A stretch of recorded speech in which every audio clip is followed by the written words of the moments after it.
Love has become a relevant thing in human life only because human emotion is a strong aspect of being human being. In human life, emotion is a very powerful thing. Even in this day and age, though people think they're very intellectual, even today, their emotions are the strongest aspect. Yes or no? It's the most intense aspect of their life. They claim they're intellectual, but their intellect is never so intense, but their emotions are intense. Maybe not love, maybe not compassion, but maybe anger, maybe irritation. These are all emotions. So emotion is a very important aspect of being human. Now, we're only talking about what type of emotion do you want to have? Now, do you have a mind? Do you have a mind? Yes. Would you want it to be sharp or dull? Huh? Why? It works better that way, isn't it? Similarly, if you have emotions, do you want to have sweet emotions or bitter emotions? Sweet emotions, it works better that way, isn't it? So love means just that. You have transformed your emotions into sweetness. Now I want to be in love without emotion. That's a very European idea.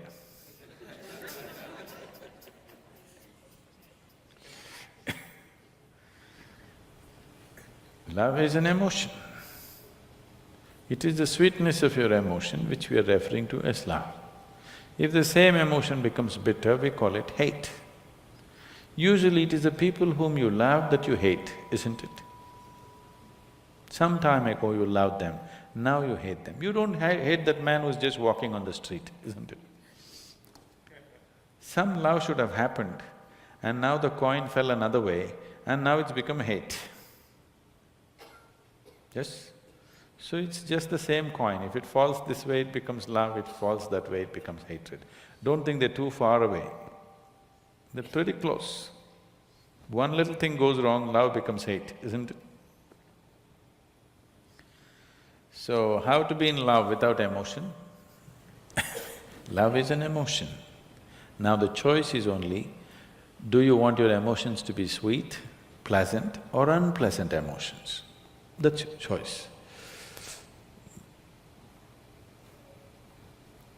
It's an obvious choice, isn't it? But most people are keeping their emotions bitter most of the time. Bitterness need not necessarily mean they're in active hatred. They're in irritation, they're in agitation. They're in some kind of… fear is also an emotion, anxiety is an emotion. It is in some level of unpleasantness. If you make your emotions very pleasant, then life will be very pleasant. Even today, most people experience as a moment of love, as the most profound experience of their life. It is not. But they experience it that way because that is the most intense thing they have touched. That is the deepest dimension of life they have touched, is a moment of love. So they raise it to heaven. People are transporting it to heaven. People are talking about divine love. You do not know whether God loves or not. Human beings are capable of love if they're willing. Dog is capable of love. When human beings fail you, you get yourself a dog. If you get a dog, 12-year guaranteed love affair. Yes? Do not underestimate this. You get yourself a dog, every day you come home, what a welcome you get, Your wife, she's no good. One day she's one way, your children, they're not interested whether you come home or go. But your dog, every day, what an excited welcome he gives you. Nobody's capable of this, isn't it? Every day, without fail, he'll never show disinterest in you. is such a boost for you. Dog is love for sure. Maybe it's just a spelling mistake. Typos can happen.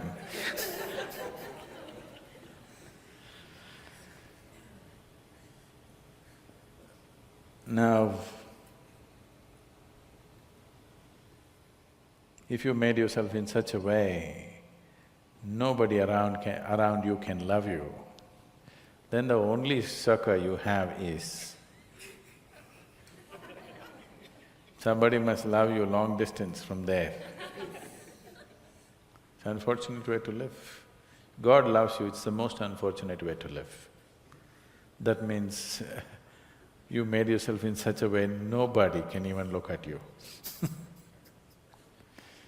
If people around you cannot help loving you, that's a nice way to be, isn't it? You may not be great, maybe at least you're cute. Yes? So, in yoga, we don't look at anything as love, hate, happiness, misery, we don't look at it that way. We just look at it this way. Do you want to be pleasant or unpleasant? If you become pleasant in your body, we call it health. If you become very pleasant, we call it pleasure. If your mind becomes pleasant, we call it peace. If it becomes very pleasant, we call it joy. If your emotions become pleasant, we call it love. If it becomes very pleasant, we call it compassion. If your very life energies become pleasant, we call this bliss. If it becomes very pleasant, we call it ecstasy. If your surroundings become pleasant, we call it success. So, the other names that you give are just leading to confusion. Should I be loving? You don't have to be loving. Just be pleasant in your body, pleasant in your mind, pleasant in your emotions, pleasant in your energies. You will be a wonderful being. If your emotions are pleasant, if somebody comes here, you can share that pleasantness with them. If your emotions are unpleasant, for sure you share that with people, isn't it? Yes or no? So you cannot do something that you're not. If this is feeling pleasant now, it will naturally be pleasant to everything. If this is feeling unpleasant right now, it will be nasty to everything. So instead of seeing how to make this pleasant, you want to be pleasant to somebody. That is being loving. You don't have to be loving. If everything within you has become pleasant, whatever is needed in that moment, you will do. If you need to say pleasant things, you will say that. If you need to say some hard things, you will say that. But without any unpleasantness in you, that's important, isn't it?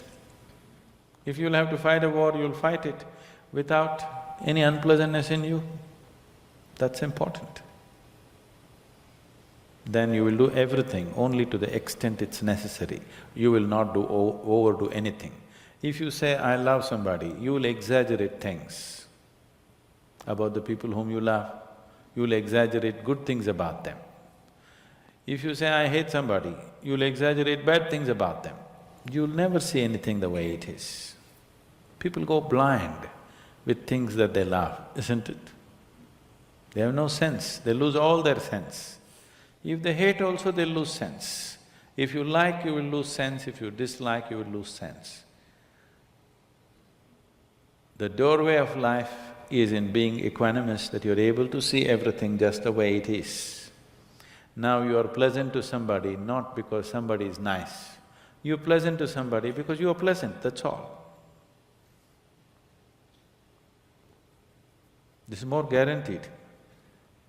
It's a more guaranteed love affair, isn't it? You're being pleasant to somebody because you're pleasant. If I'm being pleasant to you because you are nice, tomorrow if you're not so nice, something else will happen, isn't it? If you mortgage your pleasantness to something outside of you, you being pleasant or unpleasant is only by chance. Keeping this one pleasant is your business. If this one is pleasant, with whatever it interacts, it will generate pleasantness. Now you have not managed to make this pleasant, you're trying to be pleasant to somebody. And that is subject to so many things. If you have to be pleasant, they have to be fixed the way you want them. And that's not possible. Nobody can be fixed the way you want them. You're not able to do that even with one person, isn't it? You cannot even fix one person the way you want them, forget about the whole world. The more you try this, the more bitterness and unpleasantness will happen. That is why in the so-called most intimate relationships, maximum amount of unpleasantness happens. So this is because you're trying to do something that you're not. You're trying to be loving when you're not pleasant. When you're feeling bitter, you try to be loving and see it'll destroy you, isn't it? Yes or no? You tried all these things, isn't it? It's destructive. When you're feeling pleasant, it is effortless. So, you just have to look at why is it you being pleasant or unpleasant is mortgaged to external situations. If everybody around me is unpleasant, how can I be pleasant? Especially if everybody around you is unpleasant, it's all the more important that you're pleasant, isn't it? Yes or no? If everybody around you is in a mess, is it not all the more important that you're pleasant? If everybody around you is unhealthy, is it not very important at least you're healthy, even if you want to take care of them? Is there any logic to everybody is unhealthy, so let me also get sick? What is the logic behind this? So if people around you are unpleasant, it becomes even more important that you're pleasant.